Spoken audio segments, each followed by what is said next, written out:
વડોદરા શહેરના ward number 6ના ward ઓફિસથી 300 મીટરના અંતરે વારસિયા ફતેપુરા રોડ પર વરસાદી કાચનું ઢાંકણ સંપૂર્ણપણે તૂટી ગયેલ છે અને આ ફતેપુરા મુખ્ય રસ્તો છે અને સ્ટેન્ડિંગ કમિટી ચેરમેન શીતલ મિસ્ત્રીનો પોતાનો વોર્ડ હોવા છતાં ધ્યાન આપવામાં આવતું નથી। પાલિકા કોઈ મોટી હોનારત થવાની રાહ જોઈ રહેલ છે કે શું? વડોદરા શહેરના વોર્ડ નંબર 6 એટલે કે વડોદરા શહેરના સ્ટેન્ડિંગ કમિટી ચેરમેન શીતલ મિસ્ત્રીના વોર્ડમાં વોર્ડ ઓફિસથી 300 મીટરના અંતરે વરસાદી કાચની ગટરના ઢાંકણાની બિસ્માર હાલત છે। આવી જ રીતે આ રોડના ઉપર બીજા 3 થી 4 ઢાંકણા એવા છે કે જેની પરિસ્થિતિ આવી જ છે। વડોદરા મહાનગરપાલિકાની એક નીતિ થઈ ગઈ છે કે જ્યાં તક કોઈ દુર્ઘટના ના ઘટે ત્યાર તક એ લોકો કોઈ કામગીરી શરૂ કરતા નથી।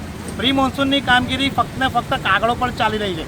વિશ્વામિત્રી મોટી કરવાની ઊંડી કરવાની કામગીરી તો ચાલી રહી છે, પરંતુ એની જોડે જોડે મહાનગરપાલિકાએ વરસાદી કાંસોને સાફ કરવાની અને આ પ્રકારના ઢાંકણાઓ કે જે આ બિસ્માર હાલતમાં છે એને પણ રિપેર કરવાની કામગીરી કરવી જોઈએ। પરંતુ મોટા મોટા ઇજારદારોને ઇજારાઓ આપીને અને ફક્ત કાગળો પર કામ બતાવી અને પૈસા પાસ કરી લેવાનું એક મહાનગરપાલિકાનું મોટું કારસું ચાલી રહ્યું છે, જેનું જીતું જાગતું નમૂનો આ વરસાદી કાચને આ બિસ્માર હાલત છે।